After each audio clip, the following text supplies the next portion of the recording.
जय हिंद। अब हम लोग जो है आज जो है इसमें फिजिक्स में जो बात करते हैं दर्पण के बारे में। ठीक है, तो इससे पहले प्रकाश के बारे में पढ़े थे।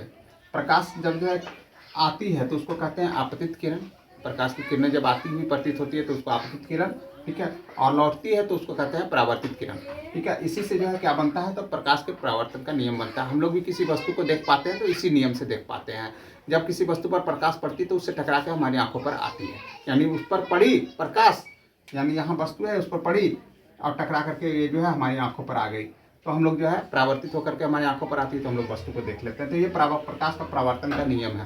प्रकाश के परावर्तन के नियम में कहता है कि आपतित किरण और परावर्तित किरण और अभिलंब तीनों एक ही सतह पर होते हैं, पहला नियम। दूसरा नियम में कहता है कि आपतन कोण और परावर्तन कोण जो है दोनों आपस में बराबर होते हैं। चलिए, अभी प्रकाश का परावर्तन खत्म हो गया। अब जो है आते हैं समतल दर्पण के बारे में बात करते हैं। समतल दर्पण जो है एक जो है कांच का जो है सतह होता है और इस पर जो है ये रचित किया हुआ होता है, यानी कि चांदी का जो है परत चढ़ा हुआ होता है, उस पर जो है एक पेंट जो है चढ़ा दिया जाता है और इस तरह से जो है ये बन जाती है आपका समतल दर्पण। अब ये समतल दर्पण का जो है मुख्य रूप से जो है अब यहाँ पर जो है क्या जो है देखते हैं तो ये इसमें सदैव जो है प्रतिबिंब। अब बात हो गया बिंब और प्रतिबिंब। बिंब क्या होता है, प्रतिबिंब। बिंब यानी वस्तु और प्रतिबिंब। प्रतिबिंब अब देखिए जो है कितने तरह का होगा। एक तो जो है आभासी होगा, तो आभासी यानी कि उसको कहते हैं काल्पनिक, उसको पर्दे पर प्राप्त नहीं कर पाएंगे। उसके बाद जो है अगला आता है वास्तविक। वास्तविक प्रतिबिंब हमें, और आभासी में एक चीज़ याद रखिएगा, आभासी हमेशा सीधा बनता है, ठीक है। काल्पनिक होता है, सीधा बनता है और उसको पर्दे पर प्राप्त नहीं किया जा सकता है। वास्तविक क्या होता है, तो हमेशा जो है ये उल्टा बनता है, ठीक है, उल्टा बनता है। जैसे कि आप जो है आईना के सामने खड़े हो जाइएगा तो आपका कान इधर आ जाएगा, उल्टा हो जाएगा, बायां दायां ऐसा जो दिखाई देगा, तो उसी तरह से बनता है। तो ये काल्पनिक हो गया, ये सॉरी आभासी जो है वास्तविक हो गया। आभासी तो बोल दिए, वास्तविक प्रतिबिंब के बारे में बात कर रहे थे। तो वास्तविक हमेशा उल्टा बनता है, ठीक है, और इसको पर्दे पर प्राप्त किया जा सकता है वास्तविक को। तो इस तरह से ये हो गया प्रतिबिंब के बारे में बातचीत। अब हम लोग जो है आगे बातचीत जो है करते हैं कि ये दर्पण के बारे में। तो दर्पण में जो है सबसे पहले आते हैं, तो ये आप समतल दर्पण तो देख लिए, तो अब समतल दर्पण में जो है सबसे पहले जो है हम लोग देखते हैं कि इसमें सदैव जो है आभासी प्रतिबिंब बना।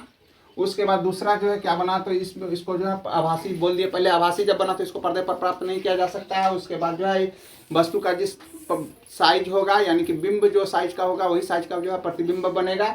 उसके बाद वस्तु को जितना आगे रखेंगे तो उतना जो है पीछे जो है इसका जो है प्रतिबिंब बनेगा।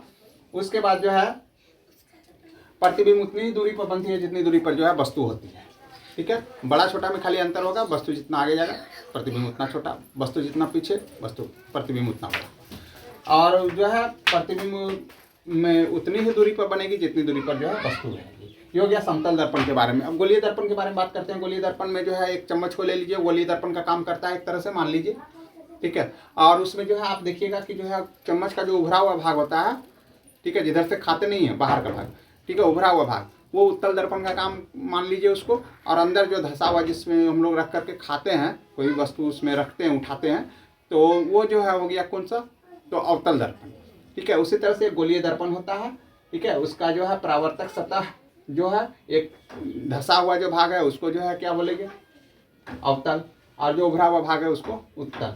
इस तरह से एक गोलीय दर्पण जो है बनता है, ठीक। अब जो है यहाँ पर हम लोग जो है इस दर्पण के बारे में जो है बात करते हैं कि जो है उत्तल दर्पण, तो आप समझ गए कि जिसका परावर्तक सतह उभरा हुआ हो उत्तल, और जिसका परावर्तक सतह धंसा हुआ हो उसको अवतल। अब जो है इसका उपयोग, तो सबसे पहले जो अवतल दर्पण का उपयोग देखते हैं, तो इसका उपयोग जो है टॉर्च में होता है, ठीक है। जहाँ पर बल्ब लगाया जाता है ना वहाँ पर देखिएगा धंसा हुआ रहेगा, तो टॉर्च में जो है किया जाता है, ठीक है। उसके बाद जो है सर्च लाइट में किया जाता है, ठीक है। इसके पश्चात जो है गाड़ियों का हेडलाइट में जो है इसी का उपयोग जो है किया जाता है, ठीक है, क्या कि फैलता है ना, प्रकाश फैला देता है। उसके बाद जो है अब आते हैं दंत चिकित्सक। दंत चिकित्सक जो है क्या करता है, जो ये जो है अवतल दर्पण जो है थोड़ा चित्र बड़ा बनाता है, किसी भी चीज़ का जो है फिगर बड़ा कर देता है देखने से, उससे और उससे दर्पण से जब देखेंगे तो उन लोग जो है दंत चिकित्सक जो है इसको जो है देखता है, दांत का डॉक्टर साहब। उसके बाद जो है अगला जो है इसका उपयोग जो किया जाता है सौर भट्टियों में जो है किया जाता है, प्रकाश को एकीकृत करके, और जो है भट्टी तक लाने में गर्माहट ज़्यादा बनेगा इससे, ठीक है। उसके बाद जो है हजामती दर्पण के रूप में जो है इसका उपयोग जो है किया जाता है। ये नाई सब जो है इसका उपयोग जो है करता है। इसमें जो है क्या आता है, तो किसी कोई भी चित्र जो बनता है वो बड़ा बनता है, तो हजामत बनाने में उससे आसानी होती है। हजामती दर्पण के रूप में इसका उपयोग कर लिया जाता है। अब हम लोग जो है बात करते हैं उत्तल दर्पण का। उत्तल दर्पण का उपयोग जो है मुख्य रूप से जो है साइड मिरर के रूप में जो है किया जाता है। तो उत्तल दर्पण में क्या होता क्या है, तो पीछे का क्षेत्र जो है, ड्राइवर जब बैठता है तो आप बस वगैरह पर देखते होंगे किनारे जो लगा हुआ होता है एक दर्पण, जिसमें कि उसको देखिएगा बस वाला ड्राइवर जो उसको सीधा आगे पीछे करते रहता होगा। इसलिए करता है कि वो जो है पीछे का चित्र जो है उसमें पूरा आता है, ठीक है, बड़ा क्षेत्र पीछे का जो है दिखाई देता है। तो उस रूप में जो है साइड मिरर के रूप में जो है किया जाता है, ठीक है। तो इसका उपयोग उत्तल दर्पण का। तो ये आपका हो गया फिजिक्स का। जय हिंद।